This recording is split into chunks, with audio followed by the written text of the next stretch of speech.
Muy buenas a todos, bienvenidos a un nuevo tema del curso de Introducción a IP Fabric para el administrador de Coding Bootcamps, donde, si hacemos un breve recordatorio, en el tema pasado vimos los diferentes elementos y componentes que forman parte de una arquitectura y una red de IP Fabric. Entonces, en el tema de hoy vamos a hablar un poco de la gestión del ciclo de vida de una aplicación, ¿vale? Lo que vamos a hacer es ver lo siguiente, vamos a ver cómo son los comandos para instalar o instanciar un chaincode, vamos a hablar también un poco más de cómo se configuran las políticas y vamos a explicar brevemente también cómo se definen esas políticas para la parte de datos privados, ¿vale? Donde también antes de esto hablaremos un poco de qué son estos datos privados y también comentaremos cómo actualizar o modificar el chaincode. Entonces, para empezar este apartado, ¿vale? Os muestro aquí dos líneas de código que son muy utilizadas, ¿vale? Una de ellas es para ir a un peer, ¿vale? De nuestra red e instalar el chaincode, ¿vale? ¿Qué quiere decir instalar el chaincode? Pues quiere decir que nuestro paquete con nuestro código lo vamos a instalar en ese peer. Y vamos a utilizar el siguiente comando que podéis ver aquí. Peer chaincode install. Y ahora os voy comentando quién son estas flags, ¿vale? Por ejemplo, el n vamos a indicar el nombre del chaincode, ¿vale? En este caso es mycc. Con la b baja o la v, depende de cómo lo queramos llamar, especificamos la versión del chaincode. Por ejemplo, en este caso, si es la primera versión, pues podemos poner versión 0, ¿vale? Pero cada uno, puede ponerlo lo acorde a su caso, ¿no? Luego tendríamos el guión P, que hace referencia al path, es decir, al directorio donde tenemos nuestro chaincode, ¿de acuerdo? Básicamente con estos comandos, con esta línea de comando, instalaríamos un paquete, un chaincode, en nuestro peer, ¿de acuerdo? Y luego tendríamos el siguiente comando, que es el peer chaincode instantiate, ¿vale? Que hace referencia a desplegar el chaincode en nuestra red, ¿vale? O sea, nosotros primero lo vamos a instalar con el peer chaincode install y con este comando vamos a desplegarlo, ¿vale? Y aquí lo mismo, peer chaincode instantiate, y os digo lo que significan estas flags, ¿vale? El guión O hace referencia al punto de acceso del orderer, ¿vale? Como veis aquí, ese punto de acceso lo tenemos guardado o almacenado en esta variable que tenemos aquí, orderer, ¿de acuerdo? Luego también tendríamos el guión C mayúscula, que hace referencia al nombre del canal. Luego tendríamos el guión N, que hace referencia otra vez al nombre del chaincode, como hemos visto antes. El guión V, que hace referencia a la versión. Y luego tendríamos aquí el guión C, que en este parámetro que le pasaríamos sería el mensaje que nosotros enviamos a aquella función constructora de nuestro chaincode, ¿vale? Que es decir, esa función que se va a iniciar y se va a ejecutar cuando nosotros desplegamos el chaincode, ¿vale? Entonces lo que hacemos aquí es pasarle por los argumentos necesarios que necesita esa función para ejecutarse, ¿vale? Luego tendríamos la parte del --kfile, que esto hace referencia a ese path o ese directorio, ¿vale? Donde tenemos los certificados del ordener, ¿de acuerdo? Porque aquí lo que estamos haciendo, recordamos, es desplegar el chaincode en la red. Por eso vamos a necesitar el canal y el ordener, ¿vale? Y en el primer paso lo que estábamos haciendo es instalarlo en el peer. Vale, y por último tendríamos la parte del TLS, ¿vale? El TLS, lo que hacemos con este parámetro o comando es habilitar el TLS, ¿de acuerdo? Es decir, estamos indicando que para comunicarse con el ordener lo vamos a hacer de una forma segura. Luego, continuamos hablando un poco de lo que son las endorsement policy, ¿vale? Que ya conocemos, las políticas de endorsamiento. Entonces nosotros vamos a poder definir estas políticas, ¿vale? Como ya sabéis. ¿Quién va a definir estas políticas? Pues previamente los diferentes miembros de la red o del canal de comunicación van a acordar qué políticas de endorsamiento se van a establecer. Y por lo tanto nosotros vamos a poder especificarlas en la definición del chaincode y también la vamos a poder especificar en el archivo config.txt.iam, ¿vale? Que esto es lo que veremos en la parte práctica. Veremos este archivo, qué estructura tiene, ¿de acuerdo? Aunque ya os avanzo que en el tema 4, cuando hablamos de políticas de endorsamiento, vimos también ese archivo, esas líneas de código que hacían referencia a ese tema. Pues ese es el mismo archivo que el config tx.yam. Luego también nosotros vamos a poder especificar políticas, ¿vale? Para un cierto chaincode usando el SDK de Fabric, ¿vale? Además también estas políticas las vamos a poder crear desde línea de comando, ¿vale? Usando la prueba y confirma, ¿vale? De un chaincode, es decir, nosotros vamos a indicar, ¿vale? Pues para desplegar este chaincode, tal organización y tal organización tienen que aprobar y confirmar este chaincode. Y esto lo vamos a utilizar utilizando este parámetro que tenéis aquí, que es el _signature policy, ¿vale? Que ahora veremos un breve ejemplo cómo quedaría. Vale, pues aquí tenemos, ¿vale? Con el comando peer lifecycle chaincode, ¿vale? Approve for my organization, nosotros vamos a poder indicar, ¿vale? Con qué políticas se va a definir este chaincode, ¿vale? Entonces, por lo tanto, indicamos el channel ID, ¿vale? Que sería my channel. Luego indicamos esa política, ¿vale? Para el chaincode, para que sea aprobada, que es el signature policy, donde vemos esta línea de código del and paréntesis org1.member, org2.member, que esto ya nos suena cuando hablamos de políticas en el tema interior. ¿Vale? Vimos que esta línea lo que nos está indicando es que para poder validar y aprobar este chaincode, un miembro de la organización 1 y un miembro de la organización 2 han de validar esa transacción, ¿vale? Aquí tenemos el name, ¿vale? Del chaincode, la versión y el package ID.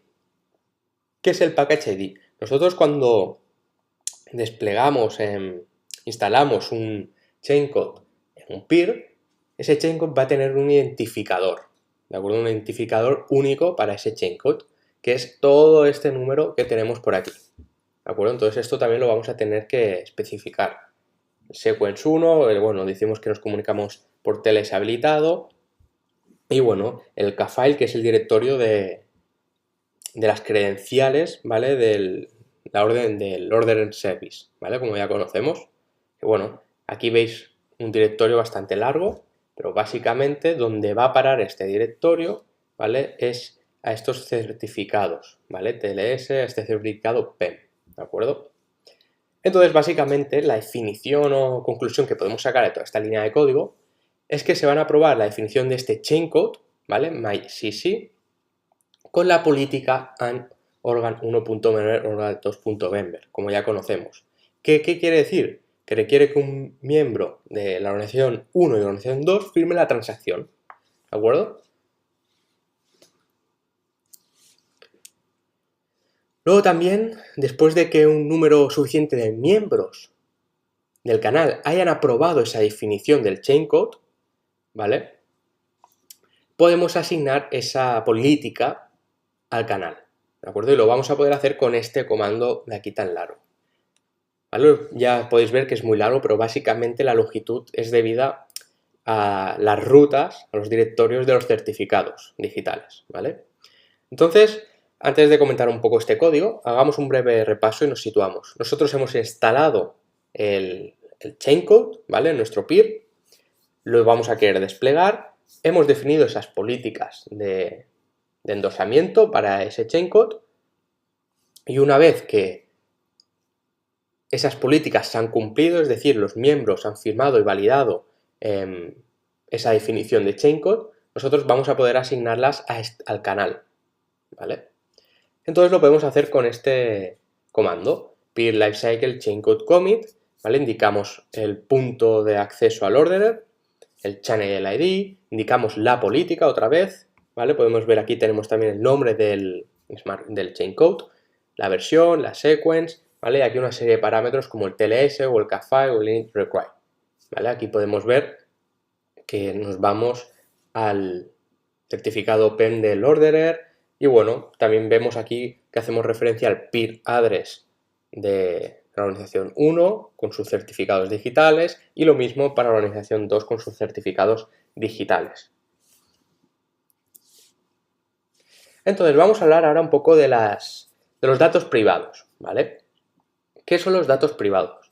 Pues nosotros en nuestro chaincode vamos a poder definir unas líneas de código de manera que solo unas ciertas organizaciones o unos ciertos peers van a poder ejecutar esas transacciones, ¿vale? O esas funciones de nuestro chain code.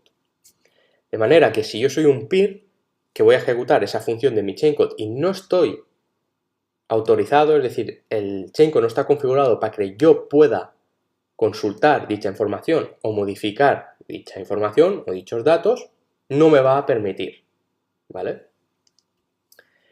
Entonces, ¿qué pasa aquí? Pues que nosotros vamos a poder especificar unas políticas, ¿de acuerdo?, que van a poder hacer que nosotros no podamos acceder a una parte de los datos. Es decir, vamos a restringir el acceso de ciertas organizaciones a consultar o escribir en una colección de datos privados, ¿vale? Entonces, nosotros cuando aprobamos y confirmamos un chain code, podemos especificar cuáles son las colecciones privadas del chain code, ¿vale? Y a su vez indicar cuáles van a ser esas políticas que se van a seguir a esa parte. En conclusión, básicamente los que nos tenemos que quedar es que nosotros en una red de P-Layer Fabric, gracias al chain code y a las políticas de endorsamiento, vamos a poder decir, vale, solo quiero que esta organización y esta organización sean capaces de leer cierta información de una base de datos, ¿vale? Y o solo puedan escribir ellas, ¿de acuerdo? Entonces, bueno, aquí es lo que tenemos. Nosotros con esas políticas de endorsamiento para datos privados vamos a poder restringir que ciertos pares de algunas organizaciones puedan escribir en la colección de datos privados, ¿vale? Porque no van a tener esos permisos, no van a cumplir con esas políticas. Entonces nosotros estas políticas las vamos a poder definir para esas colecciones de datos privados, igual que lo hacemos para la parte del chain code, ¿vale? Y lo vamos a utilizar con estos parámetros, comandos que vemos aquí, ¿no? El signature policy o el channel config policy. Entonces, una de las peculiaridades que tenemos que tener en cuenta es que cuando nosotros definimos una colección, ¿vale?, esa parte va a ser una definición del chain code, ¿vale? Es decir, el chain code va a tener y va a evaluar que cierta organización pueda consultar o no la información. Entonces, ese archivo de la colección va a tener que ser el mismo para todos los miembros del canal, ¿vale? Y aquí tenemos, por ejemplo, un ejemplo, ¿vale?, de este archivo de la colección, ¿vale? Pues bueno, se indica un nombre, indicamos la política, ¿vale?, que solo un miembro de la organización 1MSP puede ejecutarlo, y bueno, te dice, pues, cuántos peers cuentan, el máximo de peers, de acuerdo a unos ciertos parámetros, ¿vale? Member only read, member only write, si solo puede leer o escribir, ¿de acuerdo? Y la política de endorsamiento, que lo tenemos aquí, con ese parámetro, comando signature policy, ¿vale? De organización 1msb.member. Entonces nosotros, cuando tenemos ya todo el proceso realizado, es decir, hemos instalado nuestro chain code, lo hemos desplegado, se han establecido las políticas de endorsamiento y se han validado esas políticas y todos los demás peers han hecho lo mismo, ¿no? Han validado. Entonces nosotros, imaginaos que nuestro modelo de negocio sufre unos cambios y tenemos que modificar lo que es el chain code de nuestro modelo de negocio. Entonces nosotros lo vamos a poder modificar, actualizar sin ningún tipo de problema. Y podríais decir, ¿el proceso es diferente? No, es el mismo proceso que hemos visto hasta ahora, ¿vale? Básicamente es lo mismo, tendremos un nuevo paquete, un nuevo chain code, ¿vale?, con nuevas funcionalidades que nosotros vamos a instalar en nuestro peer, vamos, de la manera que hemos visto, lo vamos a iniciar, vamos a definir esas políticas para que las demás organizaciones que les toque cumplan con esas políticas y se instale en el canal, ¿de acuerdo? Es básicamente lo mismo. Entonces, para acabar este tema, vamos a hacer este verdadero y falso, ¿vale?, para ponernos un poco a prueba. Vamos con la primera pregunta. ¿Verdadero o falso? ¿El comando peer se utiliza para instalar chain code? Sería verdadero, ¿vale? Hemos visto ese comando de peer install para poder instalar chain code en un peer. Luego también, ¿verdadero o falso? A ver, tenemos aquí un endorsement policy cubre todos los estados asociados al chain code. pues lo podríamos también decir como verdadero, ¿vale? Las políticas de endosamiento se pueden definir para los diferentes estados, ¿vale? Y por último, verdadero o falso. El archivo de recopilación de datos privados debe ser el mismo para todos los miembros del canal. Esto es verdadero, ¿vale? Y mira, justamente tenemos la respuesta aquí, donde nos indica que la definición de la colección es parte de la definición del chaincode y que este archivo tiene que ser el mismo para todos los miembros del canal, ¿vale? Entonces con esto acabamos este tema, número 5, y ahora vamos a pasar al tema número 6, donde vamos a seguir hablando un poco sobre, bueno, sobre la base de datos World Database, que ya conocemos qué es, sobre cómo definir la política de configuración inicial de varias organizaciones, cómo configurar el Order Services, el tema de los contenedores de Hyperledger Fabric, ¿vale? Relacionado con Docker, configuraciones de red, lo del TLS, generar ese bloque Genesis, ¿vale? Veremos otros aspectos relacionados con la administración de una red de Hyperledger Fabric. Y bueno, con esto acabamos el tema 5 y muchísimas gracias. Nos vemos ahora en el tema 6.